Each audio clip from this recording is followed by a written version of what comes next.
अस्सलाम वालेकुम रहमतुल्लाह। आज के लेक्चर में हम मेटल ऑर्गेनिक फ्रेमवर्क सिंथेसिस पढ़ेंगे through microwave method. Microwave method ज़ाहिर है, जैसे कि नाम इंडिकेट कर रहा है, there are microwave utilization for heating purposes. और हम जानते हैं कि मेटल ऑर्गेनिक फ्रेमवर्क यानी ये एक फ्रेम बना होता है जिसमें एक मेटल आयन होते हैं और फिर ऑर्गेनिक लिगेंड्स होते हैं। इन दोनों को जोड़ने के लिए एक हॉलो स्ट्रक्चर, एक पोरस स्ट्रक्चर बनता है। 1 डायमेंशनल भी हो सकता है, 2 डायमेंशनल भी, 3 डायमेंशनल भी। इसे हम मेटल ऑर्गेनिक फ्रेमवर्क कहते हैं। और इसको जो हम इनका रिएक्शन कराते हैं, इनको जाहिर है किसी न किसी रिएक्शन कंडीशन होती हैं, कुछ टेम्परेचर चाहिए होता है। उस रिएक्शन कंडीशन को ऑब्टेन करने के लिए हमें लेट्स सपोज हायर टेम्परेचर चाहिए। तो हायर से मुराद ये है कि 100, 200, 150 ये अगर टेम्परेचर चाहिए तो हम माइक्रोवेव की मदद से हीटिंग करते हैं। तो इस वजह से हीटिंग की जो सोर्स है उसकी वजह से इस मेथड को microwave metal organic framework synthesis के नाम से याद किया जाता है। अच्छा, इस मेथड के ना फ़ायदे में ये है कि ये बहुत रैपिडली, ज़ाहिर है हीटिंग बहुत जल्दी होती है, तो ये रैपिड प्रोसेस है compare to traditional method. Traditional में हमने मैकेनोकेमिकल मेथड भी देखा था और भी कुछ एक दो मेथड हमने देखे थे।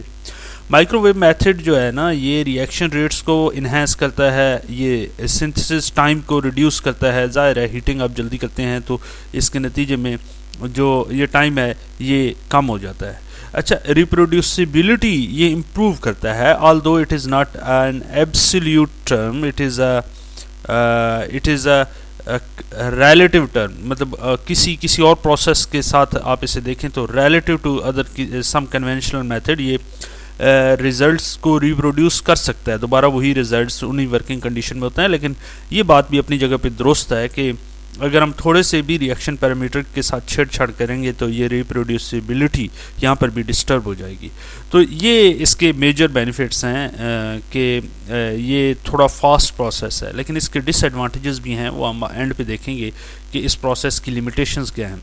अब हम ये देखेंगे कि ये प्रोसेस करते कैसे हैं। For instance, if we want to prepare metal organic framework through this method, what could be the possible consideration we must kept in our mind to when we go for this process। अच्छा, यहाँ पे ना देखें, ये एक magnetron है, यहाँ से हम बेसिकली माइक्रोवेव जनरेट करते हैं, इन माइक्रोवेव को फॉल कराते हैं। ये हमारे पास सैंपल होल्डर है।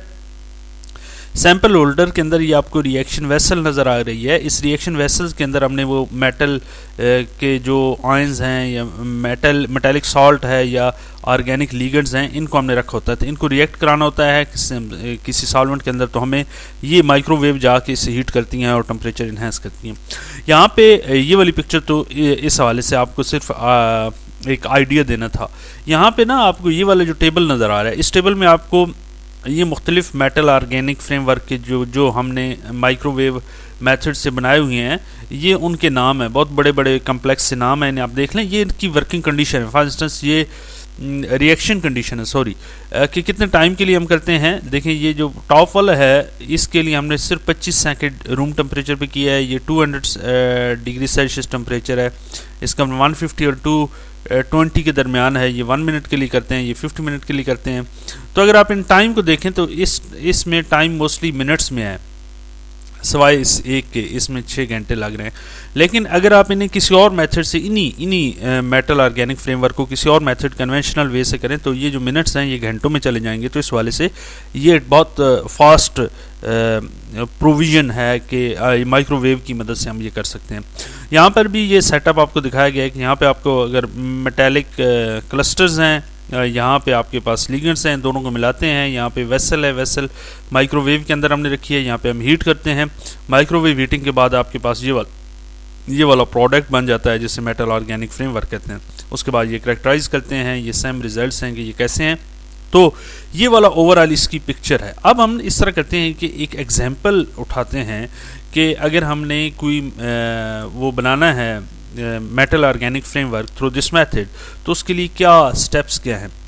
तो टिपिकल माइक्रोवेव सिंथेसिस सेटअप में आपको पता है कि एक माइक्रोवेव रिएक्टर होता है जिसके अंदर हमने देखा था वो वेसल भी पड़ी हुई है, उसे माइक्रोवेव रिएक्टर कहते हैं। इसके साथ, इस रिएक्टर के साथ, ये जो पीछे हमने रिएक्टर देखा है, इसके साथ टेम्परेचर और प्रेशर कंट्रोल होते हैं। ज़ाहिर है ये दो बहुत इंपॉर्टेंट पैरामीटर्स हैं और इनके कंट्रोलर लगे होते हैं। ये माइक्रोवेव जो इक्विपमेंट होता है उसी के अंदर आते हैं। टेम्परेचर और प्रेशर दोनों को कंट्रोल किया जाता है और बहुत प्रिसाइजली मेजर किया जाता है आइडियल सिनेरियो में। लेकिन अगर आपके पास ऐसा माइक्रोवेव रिएक्टर है जिसमें ये इन दोनों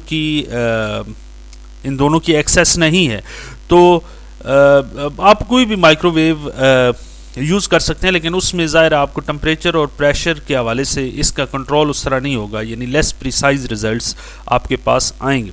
और जो दूसरा टेम्परेचर और प्रेशर के हवाले से हमें कंट्रोल इस वजह से भी ज़रूरी है कि ज़ाहिर है अगर आप प्रेशर या टेम्परेचर को कंट्रोल ही नहीं कर पा रहे या आपको पता ही नहीं है, तो आपके डिज़ायर्ड रिज़ल्ट भी नहीं आएंगे और ये नुकसानदेह भी है यूज़र के लिए भी कि आपको पता ही ना हो आप किस टेम्परेचर और प्रेशर पे गए हुए हैं। अच्छा, अगर आपका रिएक्शन में इन्वॉल्व हो सॉल्वेंट, फॉर एग्जांपल DMF है या वाटर है, तो इस केस में आपको आपकी वेसल जो माइक्रोवेव के अंदर रखते हैं, you should sealed to avoid loss of solvent during heating के दौरान ज़ाहिर है लॉस हो सकता है, ये बहुत वोलाटाइल हैं, तो अगर आप हीट करेंगे तो ये तो उड़ जाएंगे, तो आपको सील करना होगा ताकि आपका जो रिएक्शन है वो सॉल्वेंट की अमाउंट डिस्टर्ब ना हो। अगर सॉल्वेंट वोलेटाइल हो के उसकी अमाउंट कम होगी तो ज़ाहिर है आपके रिजल्ट्स नहीं आएंगे। ये कुछ प्रिकॉशंस हैं कि आप जब काम करें तो ऐसे करें। अब जो स्पेसिफिक सिंथेसिस कंडीशंस हैं उनमें 3 चीज़ें अहम होती हैं माइक्रोवेव सिंथेसिस में। एक आपके पास यहाँ पे टेम्परेचर है कि आपने किस टेम्परेचर पे उसे हीट करना है। ये डिपेंड करता है आपके प्रिकर्सर मटेरियल के ऊपर कि आप कौन सा MOF बनाना चाह रहे हैं। टाइम मैटर करता है और कंसंट्रेशन मैटर करती है। ज़ाहिर है आपके प्रिकर्सर की कंसंट्रेशन, रिएक्शन टाइम और जिस टेम्परेचर पे आप रिएक्ट करा रहे हैं वो, ये सारी चीज़ें बहुत प्रिसाइजली आपको कंट्रोल करनी पड़ती हैं और ज़ाहिर है ये सारी की सारी डिपेंड कर रही होती हैं कि आप कौन सा MOF स्ट्रक्चर बना रहे हैं, यानी मेटल पे डिपेंड कर रहा होता है और लिगेंड पे डिपेंड कर रहा था। अब इसके प्रोसेस स्टेप्स ये होते हैं कि आप सबसे पहले जिस मेटल का, ज़ाहिर आपको मेटल आयंस जो है किसी मेटल सॉल्ट से मिलेंगे, तो आप सबसे पहले सॉल्वेंट सेलेक्ट करेंगे। आप उस सॉल्वेंट के अंदर मेटल सॉल्ट को डिज़ोल्व कर देंगे। सूटेबल सॉल्वेंट होगा, फॉर एग्जांपल DMF है, वाटर है, इथेनॉल है, तो उसके अंदर आप उस सॉल्वेंट के अंदर आप मेटल सॉल्ट को डिज़ोल्व करेंगे और जो कंसंट्रेशन ऑफ मेटल प्रिकर्सर है ये यूजुअली इस रेंज में लाई करती है कि 0.01 molar to 0.1 molar, depending upon कि आप कौन सा MOF बनाना चाह रहे हैं। जब ये वाला उसके अंदर डिज़ोल्व हो जाए, सॉल्व हो जाए, फिर आप क्या करते हैं, उसके बाद दूसरा इंग्रेडिएंट जो कि ऑर्गेनिक लिगेंड्स हैं उनको आप ऐड करते हैं और इनकी जो रेशियो है मेटल साल्ट के साथ ऑर्गेनिक लिगेंड की, ये टिपिकली 1:1 होता है या 1:2 होता है। तो ये नहीं, आप ये कह सकते हैं कि मेटेलिक साल्ट अगर 1 है तो लिगेंड 2 हो सकते हैं या 1:1 की ही, डिपेंडिंग कि आप कौन सा MOF स्ट्रक्चर बनाना चाह रहे होते हैं। ये आपकी रेसिपी मुकम्मल मिल जाती है कि आप जिस MOF को टारगेट कर रहे होते हैं वहाँ पर रेसिपी मौजूद होती है। उसके बाद आप इन दोनों को स्टिर करते हैं। स्टिरिंग के बाद आप इसे उस वेसल में सील करके आप माइक्रोवेव के अंदर इसे ले जाते हैं। माइक्रोवेव के अंदर आप ले जाते हुए मेक श्योर करते हैं कि इसकी सीलिंग बहुत अच्छी हो, पर्टिकुलरली अगर आप वाटर या DMF सॉल्वेंट यूज़ कर रहे हैं। और वैसे भी सेफ्टी के पॉइंट ऑफ व्यू से भी ये बहुत ज़रूरी है कि आप उसे किसी कैप या लिड से बहुत अच्छी तरह सील करें और इसे माइक्रोवेव रिएक्टर को उसके अंदर रख दें, ओवन के अंदर।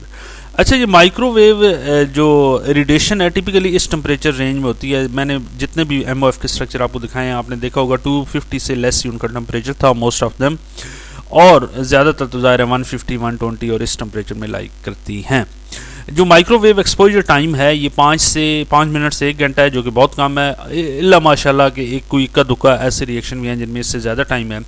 ये शार्टर सिंथेसिस टाइम जो है ये कॉमन है क्योंकि माइक्रोवेव की जो हीटिंग नेचर है वो बहुत फास्ट है, तो इस वजह से हम ये कह सकते हैं। अब उसके बाद जब आप हीटिंग के बाद रिएक्शन टाइम पूरा हो जाता है, आप उसे बाहर निकालते हैं, आप उसे क्लीन करते हैं, फ़िल्टर करके आप पाउडर को क्लीन करते हैं, ड्राई करते हैं और आप उसे फर्दर कर लेते हैं, उसकी जो प्रोसेसिंग है, करेक्टराइजेशन कर लेते हैं।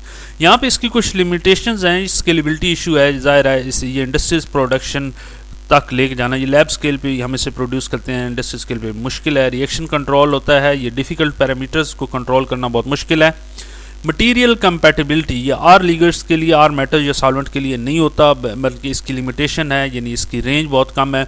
सॉल्वेंट डिकम्पोजिशन, ऐसे सॉल्वेंट जो ब्रेक डाउन होते हैं इन वर्किंग कंडीशन में, उन्हें आप यूज़ नहीं कर सकते। पार्टिकल साइज़ को कंट्रोल करना मुश्किल होता है, कॉस्टली होता है। ये थे, अगले लेक्चर में मिलते हैं। ये कुछ और भी हैं, आप इन्हें देख लें।